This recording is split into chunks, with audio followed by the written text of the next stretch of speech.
Renungan perjamuan suci kita pada hari Sabat yang indah ini berjudul Seketika Itu Juga.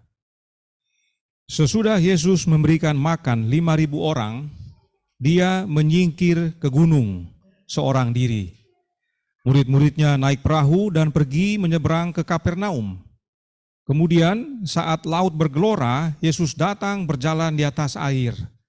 Dan setelah menenangkan para muridnya bahwa dia adalah Yesus yang mereka kenal, Yesus naik ke atas perahu. Apa yang terjadi kemudian? Yohanes 6 ayat 21. Mereka mau menaikkan dia ke dalam perahu, dan seketika juga perahu itu sampai ke pantai yang mereka tujui. Dalam bahasa terjemahan Indonesia Modern Bible katakan dalam sekejap. Dalam sekejap juga perahu itu tiba di tujuan. Dalam versi bahasa Inggris dikatakan immediately. Immediately itu artinya segera, seketika. Semalam-malaman mereka berjuang tidak sampai-sampai. Tapi begitu Yesus masuk ke dalam perahu, usaha mereka tidak diperlukan lagi. Perahu mereka seketika itu juga tiba di tujuan. Betapa pentingnya untuk memiliki Kristus dalam hidup kita dan percaya kepadanya. Apakah reaksi para murid? Matius 14 ayat 33 berkata, "Dan orang-orang yang ada di perahu menyembah dia, katanya, sesungguhnya engkau anak Allah." Meskipun mereka tidak berhasil mengukuhkan Yesus jadi raja, tetapi mereka sadar dan akui bahwa Yesus adalah anak Allah.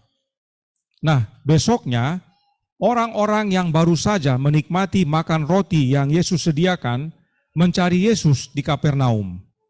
Dan saat bertemu mereka berkata, "Rabi, bila mana engkau tiba di sini?"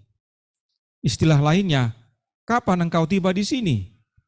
Perhatikan jawaban Yesus kepada mereka dalam Yohanes 6 ayat 26 yang berkata, Yesus menjawab mereka, "Aku berkata kepadamu, sesungguhnya kamu mencari aku bukan karena kamu telah melihat tanda-tanda, melainkan karena kamu telah makan roti itu dan kamu kenyang."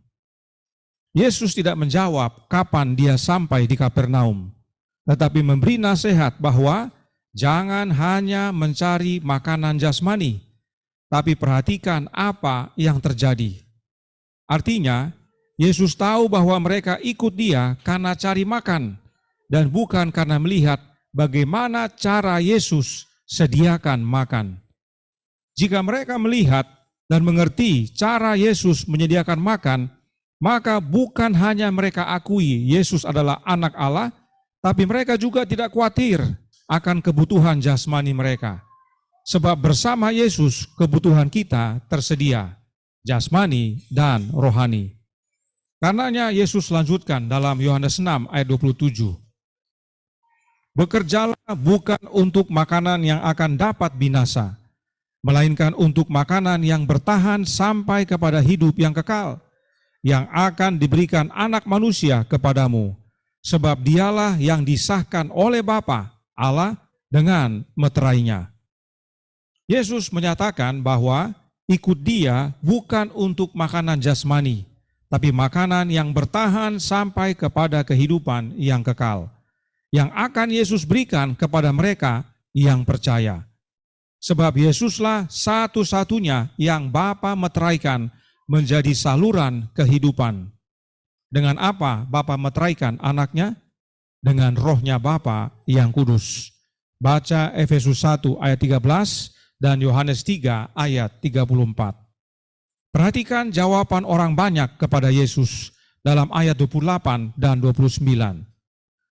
Lalu kata mereka kepadanya, "Apakah yang harus kami perbuat supaya kami mengerjakan pekerjaan yang dikehendaki Allah?" Jawab Yesus kepada mereka, "Inilah pekerjaan yang dikehendaki Allah, yaitu hendaklah kamu percaya kepada Dia yang telah diutus Allah." Bila mana saudara membaca buku Kerinduan Segala Zaman, jilid pertama, bab 41, tentang krisis di Galilea, Roh Nubuat berkata bahwa pertanyaan mereka itu maksudnya adalah, apakah yang harus mereka lakukan supaya mereka layak masuk sorga? Apakah pengorbanan yang dituntut dari mereka agar memperoleh hidup yang kekal? Fokus mereka adalah perbuatan. Apa yang bisa saya buat, ya Yesus, supaya saya selamat? Ingat tadi, begitu Yesus masuk ke dalam perahu, seketika itu juga perahu tiba di tujuan. Para murid tidak berbuat apa-apa selain mereka percaya bahwa Yesus adalah anak Allah. Roh Nubuat menjelaskan bahwa mereka yang bertanya demikian karena sebagai orang Yahudi mereka telah dibebani dengan banyak ritual yang membuat penat agar mereka merasa diterima oleh Allah. Mereka sudah capek dengan semua hari raya, dengan semua ritual-ritual dalam Ka'bah, dan sudah siap untuk cara penurutan yang baru supaya mereka boleh menerima pahala. Fokus mereka adalah perbuatan. Apa yang saya bisa buat supaya selamat? Sebab demikianlah orang Yahudi dididik oleh para pemimpinnya. Tapi apa jawab Yesus? Pekerjaan yang Allah kehendaki adalah, hendaklah kamu percaya kepada Dia yang telah diutus Allah. Pekerjaan yang dikehendaki Allah adalah percaya kepada anaknya, yaitu Yesus Kristus. Mereka tidak diminta berbuat sesuatu, tetapi diminta untuk percaya kepada Yesus. Lalu apa tanggapan mereka? Yohanes 6 ayat 30. Maka kata mereka kepadanya, tanda apakah yang engkau perbuat, supaya dapat kami melihatnya dan percaya kepadamu? Pekerjaan apakah yang engkau lakukan? Nenek moyang kami telah makan mana di padang gurun. Seperti ada tertulis, mereka diberinya makan roti dari sorga. Orang-orang itu minta tanda. Padahal mereka sudah melihat Yesus memberikan makan ribuan orang hanya dengan 5 ketul roti dan 2 ekor ikan. Tapi mereka tidak percaya. Kenapa mereka tidak percaya? Perhatikan ayat 31. Dikatakan, nenek moyang kami telah makan mana di padang gurun. Mereka bandingkan Yesus dengan Musa. Bagi mereka, Musa juga bisa berikan makan ribuan bahkan jutaan orang Israel selama berapa tahun? 40 tahun. Bagi mereka itu Musa punya pekerjaan. Jadi bagi mereka apa yang Yesus lakukan dengan yang Musa lakukan sama. Oleh karena itu mereka tanya, apa yang kamu bisa buat supaya kami percaya? Kalau yang kemarin itu sama dengan Musa. Ya. Karenanya mereka minta tanda lain. Tanda yang menyatakan Yesus lebih dari Musa. Mari kita baca tanggapan Yesus dalam Yohanes 6 ayat 32 dan 33. Maka kata Yesus kepada mereka, aku berkata kepadamu, sesungguhnya bukan Musa yang memberikan kamu roti dari sorga, melainkan Bapa-Ku yang memberikan kamu roti yang benar dari sorga. Karena roti yang dari Allah ialah roti yang turun dari sorga dan yang memberi hidup kepada dunia. Berdasarkan ayat ini dengan jelas Yesus menyatakan bahwa Allah itu adalah Bapanya. Dari Bapanya lah Yesus memberikan bangsa Israel roti yang benar. Karena kalau kita baca Roh Nubuat, yang memberikan roti itu adalah Yesus. Tapi itu berasal dari Bapanya yang dikaruniakan melalui anak Allah. Dan roti yang benar itu turun dari sorga untuk memberi hidup kepada dunia. Yesus menekankan kepada orang-orang Yahudi bahwa bukan Musa yang memberi mereka makan, tapi roti itu dari Bapanya. Bapa yang berikan roti itu bagi mereka. Yesus tidak bilang bahwa dirinya lah yang memberikan, tapi Bapanya yang berikan roti itu. Mendengar akan hal itu, orang-orang berkata, Tuhan, berikanlah kami roti itu senantiasa. Mereka pikir roti yang Yesus maksudkan adalah roti jasmani, seperti kemarinnya waktu makan dengan ribuan orang. Tapi Yesus berkata kepada mereka dalam Yohanes 6 ayat 35 dan 36. Kata Yesus kepada mereka, akulah roti hidup. Barang siapa datang kepadaku, ia tidak akan lapar lagi. Dan barang siapa percaya kepadaku, ia tidak akan haus lagi. Tetapi aku telah berkata kepadamu, sungguh pun kamu telah melihat aku, kamu tidak percaya. Dengan menggunakan metafora roti hidup atau roti yang benar, Yesus menyatakan kepada para pendengar bahwa Dia adalah sesungguhnya anak Allah. Mana yang Allah berikan kepada bangsa Israel adalah lambang tentang anak Allah yang akan turun dari sorga ke dunia ini untuk memberi hidup kepada manusia. Apakah orang-orang saat itu percaya? Yohanes 6 ayat 41 dan 42 menjawab, maka bersungut-sungutlah orang Yahudi tentang Dia, karena Ia telah mengatakan, akulah roti yang telah turun dari sorga. Kata mereka, bukankah Ia ini Yesus, anak Yusuf, yang ibu bapanya kita kenal? Bagaimana Ia dapat berkata, aku telah turun dari sorga? Mereka tidak percaya. Tapi Yesus tekankan lagi dalam ayat 47 sampai 51. Aku berkata kepadamu, sesungguhnya barang siapa percaya, ia mempunyai hidup yang kekal. Akulah roti hidup. Nenek moyangmu telah makan mana di padang gurun dan mereka telah mati. Inilah roti yang turun dari sorga. Barang siapa makan daripadanya, ia tidak akan mati. Akulah roti hidup yang telah turun dari sorga.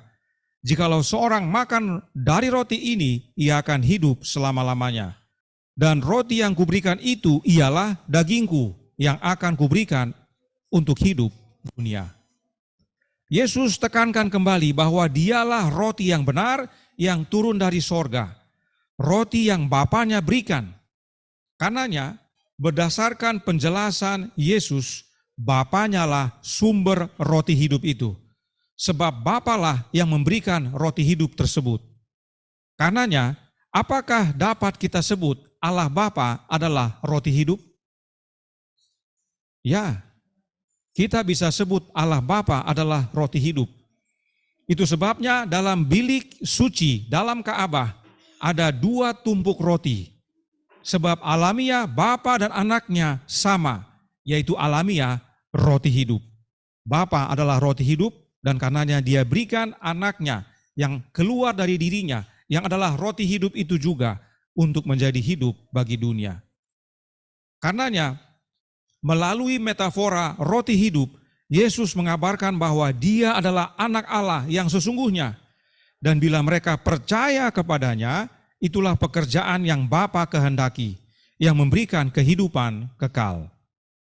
Kemudian perhatikan, Yesus menghubungkan percaya dengan makan. Yesus berkata, sengaja saya tandai warna biru dengan kuning, Dia katakan, barang siapa percaya, ia punya hidup yang kekal. Lalu Yesus katakan juga, barang siapa yang makan roti hidup itu, ia tidak akan mati, tapi hidup selamanya. Jadi Yesus katakan bahwa percaya kepada Dia dan makan roti hidup itu sama. Sebab Dialah roti hidup. Dan karenanya itu mendatangkan hidup yang kekal. Jadi saat dikatakan makan roti, itu artinya percaya kepada Yesus. Namun gara-gara ini, orang-orang Yahudi tersebut bertengkar. Sebab bagaimana mungkin Yesus memberikan dagingnya untuk mereka makan? Kembali yang mereka perhatikan selalu adalah kebutuhan jasmani, perbuatan-perbuatan. Fokus mereka hanya bagaimana saya berbuat supaya selamat.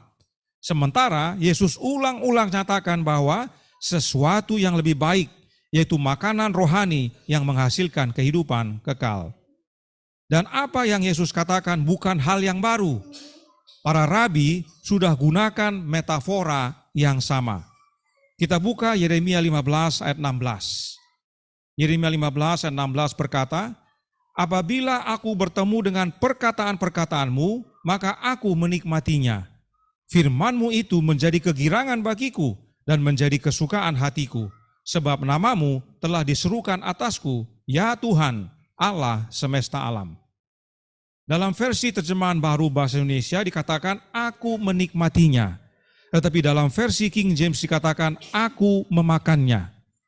Jadi Yeremia berkata, saat dia menemukan firman Tuhan, dia memakannya, menikmatinya. Nah, siapakah firman? Yesus Kristus tentunya. Karenanya metafora yang sama yang Yesus gunakan saat berkata, barang siapa makan roti hidup, ia tidak akan mati. Artinya, barang siapa makan Yesus yang adalah firman, beroleh hidup yang kekal. Dan memakan Yesus artinya percaya kepadanya, dan itu menghasilkan hidup yang kekal. Sebab itulah pekerjaan yang Allah ingin, Allah kehendaki bagi kita. Itu sebabnya Paulus berkata dalam 1 Korintus 11 ayat 34, ayat 23 dan 24. 1 Korintus 11 ayat 23 dan 24. Saudara-saudara, selamat pagi dan selamat hari Sabat. Ayat bacaan kita 1 Korintus 11 ayat 23 dan 24. Untuk ayat bacaan untuk roti pada Sabat ini yang berkata, sebab apa yang telah kuteruskan kepadamu telah aku terima dari Tuhan, yaitu bahwa Tuhan Yesus pada malam waktu ia diserahkan mengambil roti, dan sesudah itu ia mengucap syukur atasnya, ia memecah-mecahkannya dan berkata, inilah tubuhku yang diserahkan bagi kamu, perbuatlah ini menjadi peringatan akan aku.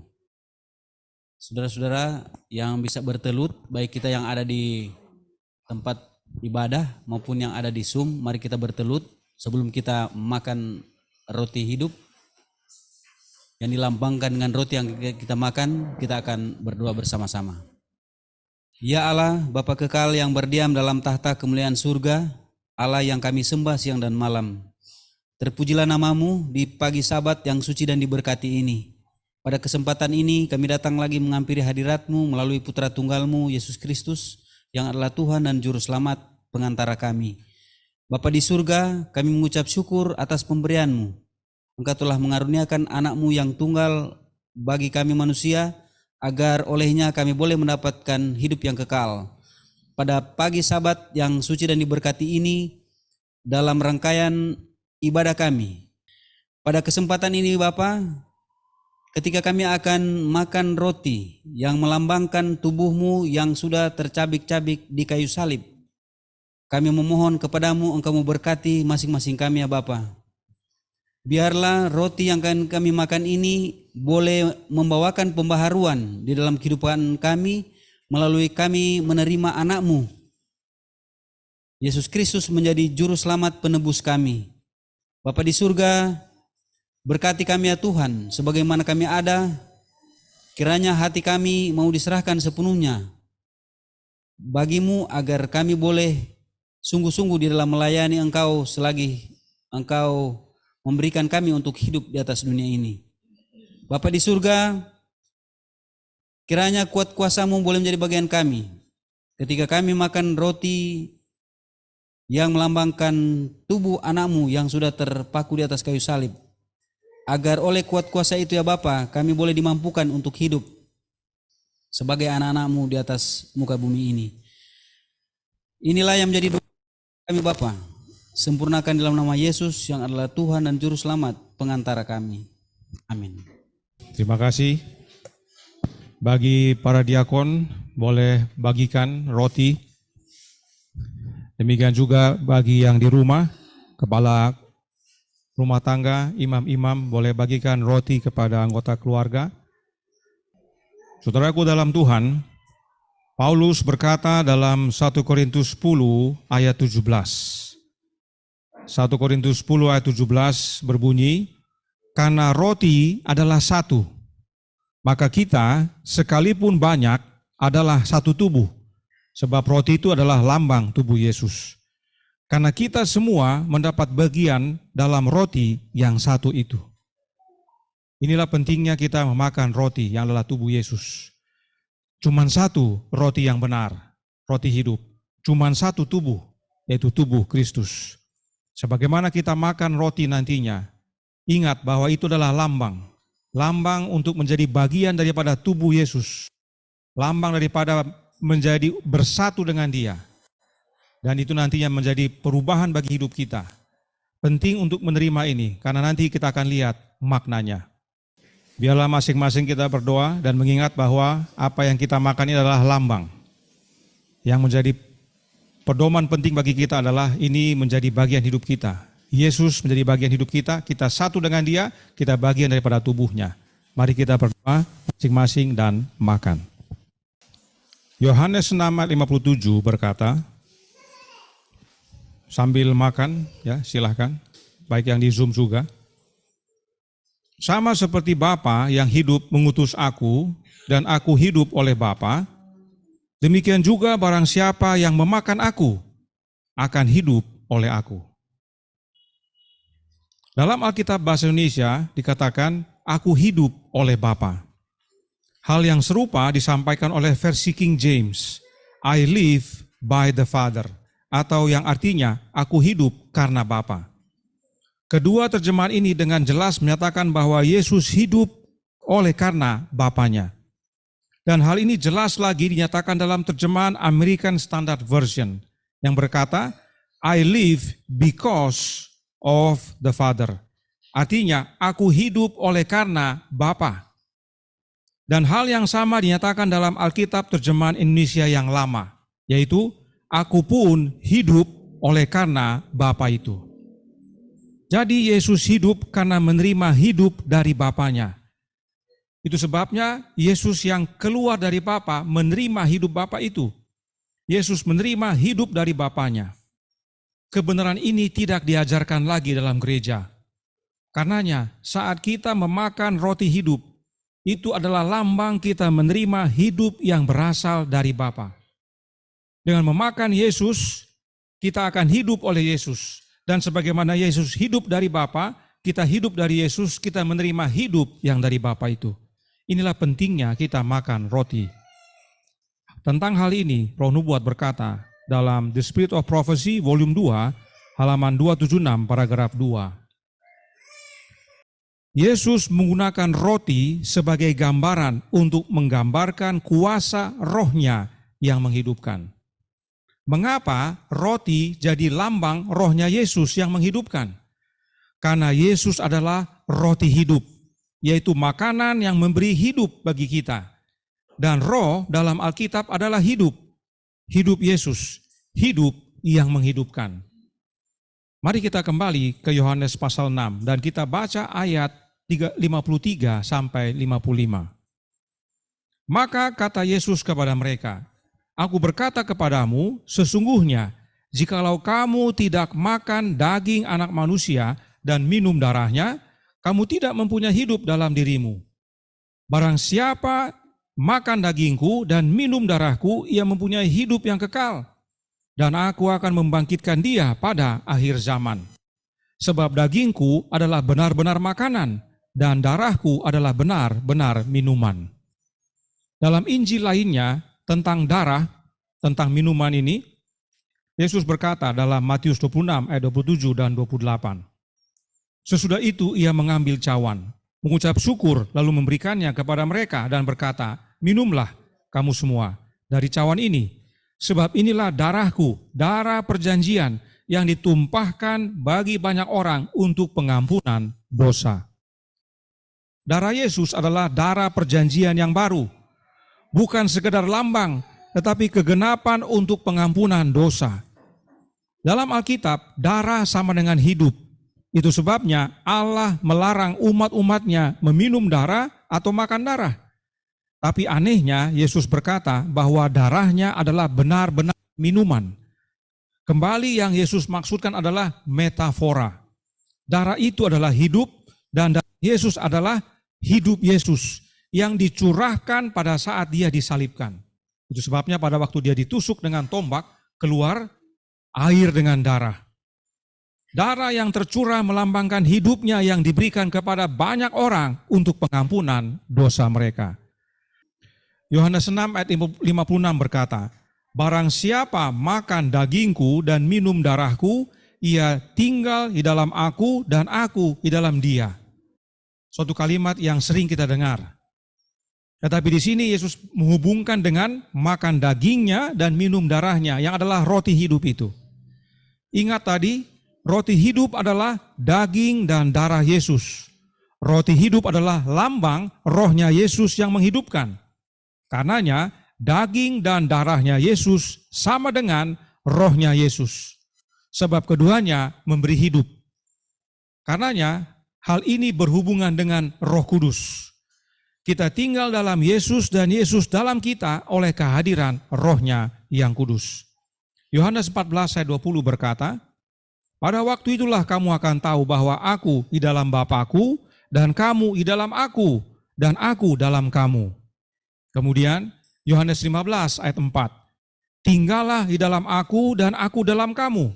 Sama seperti ranting tidak dapat berbuah dari dirinya sendiri kalau ia tidak tinggal pada pokok anggur, demikian juga kamu tidak berbuah jikalau kamu tidak tinggal di dalam aku. Ayat-ayat tersebut menyatakan bagaimana Yesus tinggal dalam hati kita, yaitu oleh kehadiran rohnya. Itu sebabnya Roh Nubuat berkata dalam Kerinduan Segala Zaman, buku kedua, halaman 320 paragraf pertama. Hendaklah kamu tetap di dalam aku, dan aku juga di dalam kamu. Tinggal di dalam Kristus berarti selalu menerima rohnya. Rohnya siapa? Rohnya Yesus. Suatu kehidupan penyerahan, perhatikan ini. Suatu kehidupan penyerahan yang tidak terbatas kepada apanya? Pekerjaannya. Siapa yang kerja? Yesus. Supaya kita ingat tadi itu yang seketika itu juga. Begitu Yesus masuk dalam perahu, seketika itu juga. Para murid tidak mendayung supaya sampai. Tapi pekerjaan Yesus seketika itu juga perahu sampai. Orang Yahudi tanya, Tuhan apa yang harus saya buat supaya selamat? Bukan itu. Yesus bilang, tugasmu makan. Yang sama dengan percaya. Kalau kamu percaya, kalau kamu makan, itu sama dengan kamu tinggal dalam aku dan aku dalam kamu. Dan bila mana itu terjadi, bukan pekerjaanmu yang terjadi. Kamu menyerahkan dirimu sepenuhnya kepada pekerjaan Kristus. Inilah pembenaran oleh iman itu. Tinggal dalam Yesus dan Yesus dalam kita artinya menerima rohnya Yesus secara konstan, terus menerus, selalu menerima. Jadi, tinggal dalam Yesus itu adalah dengan selalu menerima rohnya dan juga tinggal dalam Yesus sama dengan memakan daging Yesus serta meminum darah Yesus. Sebab daging dan darah Yesus itulah hidup Yesus yang adalah rohnya. Karenanya, pasti ada hubungan antara memakan daging Yesus dan meminum darahnya dengan selalu menerima rohnya, yaitu rohnya Kristus. Roh Nubuat berkata dalam The Home Missionary tanggal 1 Desember tahun 1894 paragraf 6. Barang siapa makan dagingku dan minum darahku, ia tinggal di dalam aku dan aku di dalam dia. Mereka menerima hidup dari Kristus. Sama seperti ranting menerima makanan dari pokok anggur. Allah menolong kita untuk bergerak dengan sehat, kokoh, karena kita sedang makan dan minum daging dan darah anak Allah. Perhatikan Roh Nubuat menghubungkan makan daging dan minum darah Yesus dengan menerima hidup Yesus. Dan dengan menerima hidup Yesus sama seperti ranting menerima makan dari pokok anggur. Dalam bahasa lainnya, ranting menerima getah dari pokok anggur. Itu yang Roh Nubuat katakan. Jadi, menerima hidup Yesus sama dengan menerima rohnya, itu dilambangkan dengan getah yang mengalir dari pokok anggur ke ranting-ranting, agar ranting itu hidup. Jadi, memakan daging Yesus dan meminum darah Yesus adalah sama dengan menerima hidupnya Yesus yang adalah rohnya. Karenanya, Roh Nubuat berkata dalam The Desire of Ages, halaman 805, paragraf 3. Pemberian roh itulah pemberian hidup Kristus. Hidup Yesus itu sama dengan rohnya Yesus, rohnya Kristus. Sebab memang roh itu sama dengan hidup. Jadi, baik roti dan darah melambangkan hidupnya Yesus yang adalah rohnya. Dan Paulus memahami akan hal ini. Dan karenanya, dia berkata dalam 1 Korintus 11 ayat 25 dan 26. 1 Korintus 11 ayat 25 dan 26. Demikianlah juga ia mengambil cawan. Sesudah makan lalu berkata, Cawan ini adalah perjanjian baru yang dimeteraikan oleh darahku. Berbuatlah ini setiap kali kamu meminumnya, menjadi peringatan akan aku. Sebab setiap kali kamu memakan roti ini dan minum cawan ini, kamu memberitakan kematian Tuhan sampai Ia datang. Bagi yang bisa bertelut, kita akan berdoa untuk minum anggur yang melambangkan darah Yesus. Ialah Bapa kami yang bertata dalam kerajaan surga, Allah yang kekal, Allah yang penuh kasih, sumber segala sesuatu yang kami datang dan sembahnya melalui satu jalan, Yesus Kristus anakmu yang hidup, yang adalah Tuhan dan Juru Selamat kami. Pada kesempatan yang indah ini Bapa, kami kembali merendahkan diri di hadapan-Mu. Di saat kami minumnya, biarlah kami mengenang akan pengorbanan anakmu Yesus Kristus di atas kayu salib, yang mana darahnya tercurah untuk kami ya Bapa. Kiranya Engkau boleh berkenan terhadap kami semua yang ada di tempat ini, maupun di media Zoom, yang terbuka hati ingin menerima roh-Mu di dalam kehidupan kami. Berbicaralah ya Tuhan, dan gunakanlah kami untuk menjadi alat-Mu di dunia ini, menjelang kedatangan Yesus Kristus yang sudah tidak lama lagi akan tiba. Doa ini kami alaskan hanya di dalam nama anak-Mu Yesus Kristus, yang adalah Tuhan dan Juru Selamat kami. Kami berdoa dan mengucap syukur. Amin. Terima kasih Saudara Ben. Para diakon kami undang untuk membagikan anggur. Dan bagi para imam di rumah tangga, silakan bagikan anggur. Saat Paulus berkata, dimeteraikan oleh darah Yesus, artinya kita dimeteraikan oleh hidup Yesus. Sebab darah itu adalah hidup, dan hidup Yesus itu adalah rohnya yang kudus. Karena sebagaimana Yesus dimeteraikan oleh Bapanya, yaitu oleh rohnya Bapa yang kudus, demikian juga kita dimeteraikan oleh Yesus, yaitu hidupnya yang kudus, roh Kristus itu. Jadi itulah patronnya, Bapa meteraikan anaknya dengan rohnya Bapa yang kudus, kita dimeteraikan oleh hidupnya Yesus, yaitu yang dilambangkan oleh darah yang adalah rohnya. Umat-umat Allah sudah dituntun ke dalam jalan yang salah, sehingga saat mendengar kata Roh Kudus, banyak yang langsung berpikir oknum yang lain. Padahal Roh Kudus itu adalah hidupnya Yesus yang kudus, yang memeteraikan kita yang percaya. Dan perhatikan Paulus berkata, setiap kali kita makan roti ini dan minum cawan ini, kita memberitakan kematian Yesus. Apakah maksudnya? Sebab oleh kematian Yesus, darah tercurah, yaitu hidupnya. Hidup Yesus itu untuk banyak orang bagi pengampunan dosa mereka. Kita perlu kabarkan agar semakin banyak yang datang kepada Yesus, anak Allah, dan menerima pengampunan dosa. Sehingga saat Yesus datang kedua kali nanti, banyak yang menerima hidup yang kekal. Silakan berdoa dalam hati dan minum anggur yang melambangkan darah Yesus. Ingat tadi, Yesus bertemu dengan orang banyak itu di Kapernaum. Mereka bertemu di rumah ibadat dan Yesus menyampaikan semua hal ini. Yesus tutup dengan berkata dalam Yohanes 6 ayat 57 dan 58. Sama seperti Bapa yang hidup mengutus aku dan aku hidup oleh Bapa, demikian juga barang siapa yang memakan aku akan hidup oleh aku.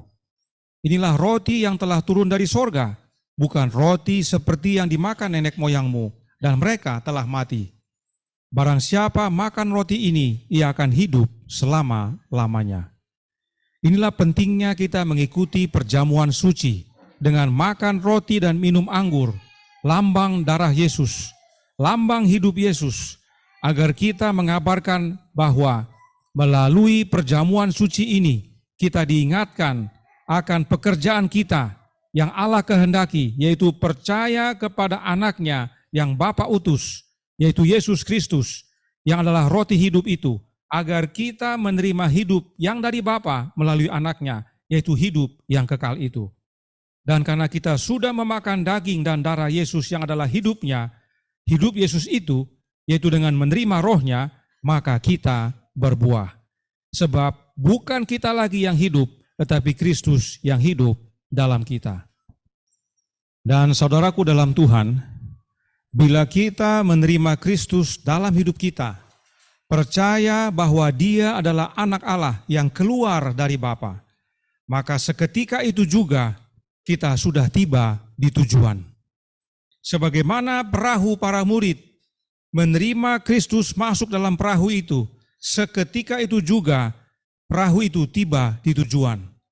Demikian juga dengan kita. Sebab di Desire of Ages halaman 805 paragraf 3 berkata, dalam memberikan Yesus, Allah memberikan seluruh sorga. Saat menerima Kristus dalam hati kita, itu sama dengan menerima seluruh sorga. Itu sebabnya saat kita menerima Kristus dalam hidup kita, seketika itu juga kita tiba di tujuan. Renungan pagi agama yang bersinar tanggal 16 Desember tahun 2023 berkata, mereka sudah bersedia untuk persekutuan sorga karena mereka mempunyai sorga di dalam hati mereka. Sebab Yesus yang adalah seluruh sorga tinggal dalam hati mereka. Mereka yang memiliki Kristus dalam hati mereka sudah siap untuk persekutuan sorga. Sebab seketika itu juga mereka tiba di tujuan. Tidak heran Paulus berkata, Kristus di dalam kamu yang adalah pengharapan kemuliaan. Karenanya Yesus berkata dalam Yohanes 6 ayat 63, ayat yang terakhir. Rohlah yang memberi hidup, daging sama sekali tidak berguna. Perkataan-perkataan yang kukatakan kepadamu adalah roh dan hidup. Saudaraku dalam Tuhan, Yesus masih berbicara kepada kita. Tidak hanya melalui firman-Nya yaitu Alkitab, tetapi Dia juga berbicara langsung kepada kita oleh kehadiran roh-Nya. Dan perkataan-perkataan Kristus adalah roh dan hidup. Persekutuan kita dengan Yesus bukan hanya dalam perjamuan suci ini, tapi juga secara pribadi. Mengundang Dia, meminta Dia terus-menerus tinggal dalam hati kita. Bukan hanya kita menerima hidupnya, tapi surga seluruhnya menjadi bagian kita. Masing-masing kita dapat bersekutu dengan Kristus oleh kehadiran roh-Nya dan dengar Dia berbicara kepada kita. Sebab firman-Nya, perkataannya adalah roh dan hidup. Dan seketika itu juga kita tiba di tujuan. Mari kita bangkit berdiri dan bernyanyi. Lagu Sion nomor 67, Aku Sesat dari Tuhan.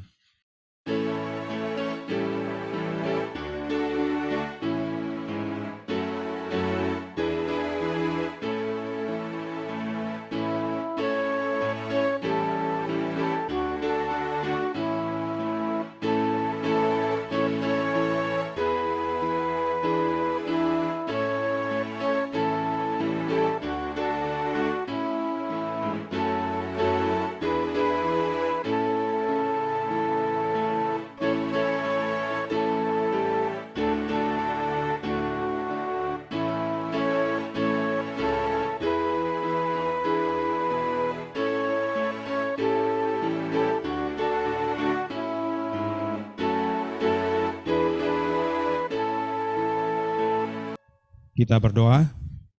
Bapa kami yang di sorga, Allah pencipta langit dan bumi, laut dan segala isinya, Allah yang maha besar, maha kuasa, sumber segalanya, yang kami sembah selalu melalui anak-Mu yang tunggal, Yesus Kristus.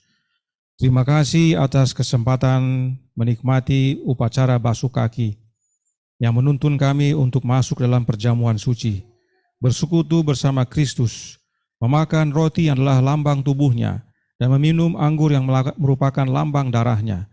Yang keduanya adalah roti hidup itu.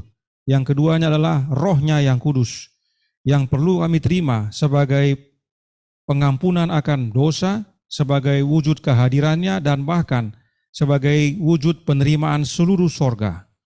Sebagaimana Kristus masuk dalam hidup kami, seketika itu juga kami tiba di tujuan. Kami bersiap untuk memasuki kerajaan sorga bila mana Kristus datang kedua kali. Sebab bila mana Kristus dalam hidup kami, itulah pengharapan kemuliaan. Beserta kami sepanjang hari Sabat ini, kehendak-Mu yang jadi, ampun kami akan dosa dan salah, karena kami berdoa hanya dalam nama Anak Allah yang tunggal, Yesus Kristus yang adalah Tuhan dan Juru Selamat kami. Amin.